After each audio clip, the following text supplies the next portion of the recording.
Hello guys, कैसे हैं आप लोग। हमारे YouTube channel MP classes by Vijay sir पर आप सभी लोगों का मोस्ट वेलकम है।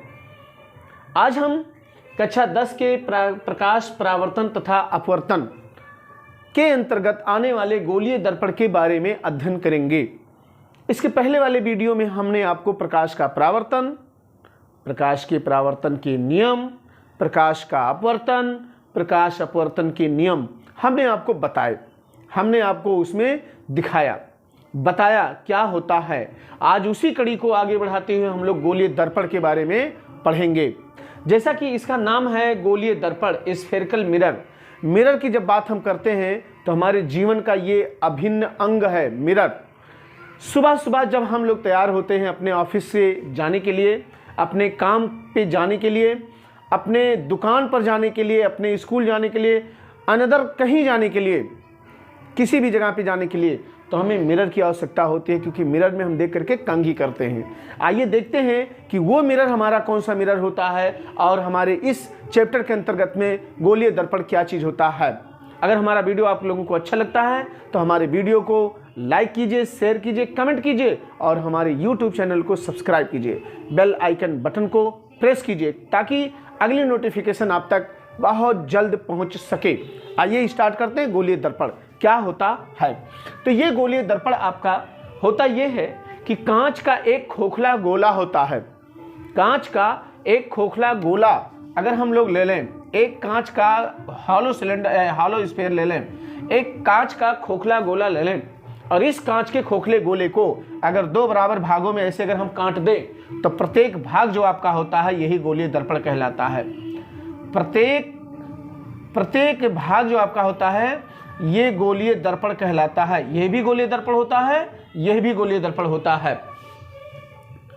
अब यहां पर प्रॉब्लम यह आती है कि ये गोलीय दर्पण है, ये भी गोलीय दर्पण है, तो ये कौन सा गोलीय दर्पण है और ये कौन सा गोलीय दर्पण है। अगर हम इसको बाहर निकाल कर अगर हम कुछ इसमें अगर हम लोग काम अगर करें, जैसे ये हमारे पास में एक गोलीय दर्पण अगर आ जाए, ये हमारा गोलीय दर्पण आ जाए, एक ऐसे आ जाए और एक गोलीय दर्पण हमारा इस प्रकार से आ जाए, तो दोनों को मैंने कहा है कि ये दोनों गोलीय दर्पण होते हैं। लेकिन यहाँ पर हम कुछ इसमें करेंगे और इसमें कुछ करेंगे, तब जाकर के इसके नाम जो होंगे वो अलग अलग नाम आएगा।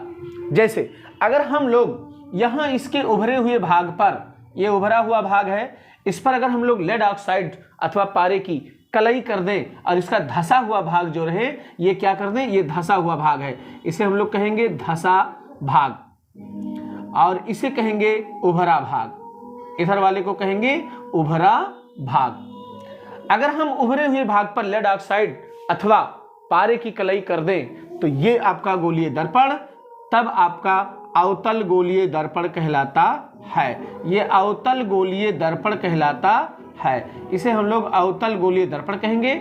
और इसकी इंग्लिश होती है concave, concave spherical mirror, concave spherical mirror हम लोग इसको बोलते हैं। लेकिन अगर यही चीज उल्टा कर दें, मतलब इसके धसे हुए भाग पर लेड ऑक्साइड अथवा पारे की कलई अगर कर दें और उभरा हुआ भाग बिल्कुल चिकना छोड़ दें, तो ये चीज आपकी कहलाती है, ये गोलीय दर्पण आपका कहलाता है उत्तल गोलीय दर्पण। इसे हम लोग कहते हैं उत्तल गोलीय दर्पण, इसी को कहते हैं हम लोग उत्तल गोलीय दर्पण। तो there are two types of mirrors, first is your concave spherical mirror and second is your convex spherical mirror. इसकी इंग्लिश होती है convex, convex spherical mirror, spherical mirror.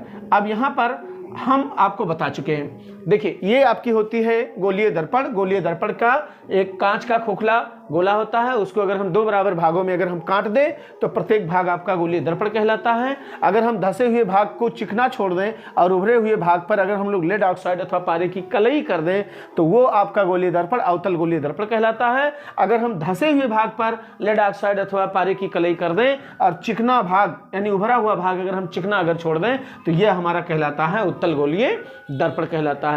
तो ये थी गोलीय दर्पण, इसके बारे में आप लोगों ने पढ़ा।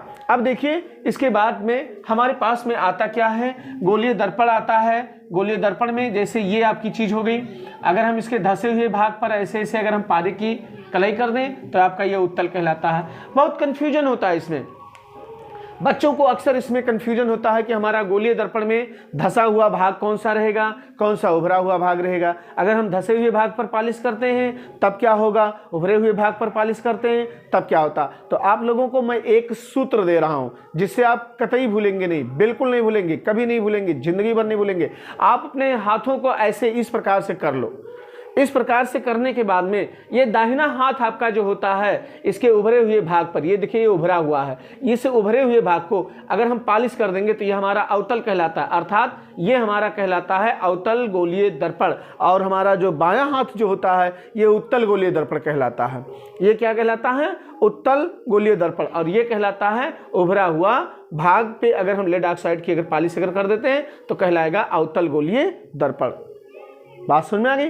इसी को कहते हैं, यानी अपने हाथों को ऐसे कर लेंगे और पहला हाथ यानी दाहिना हाथ जो आपका होगा वो उत्तल गोलीय दर्पण है और जो बायां हाथ जो हमारा होगा वो उत्तल गोलीय दर्पण होगा। लेकिन शर्त है इसके धंसे हुए भाग पर पॉलिश होनी चाहिए और इसके उभरे हुए भाग पर पॉलिश होनी चाहिए। ये था हमारा गोलीय दर्पण से संबंधित बातें।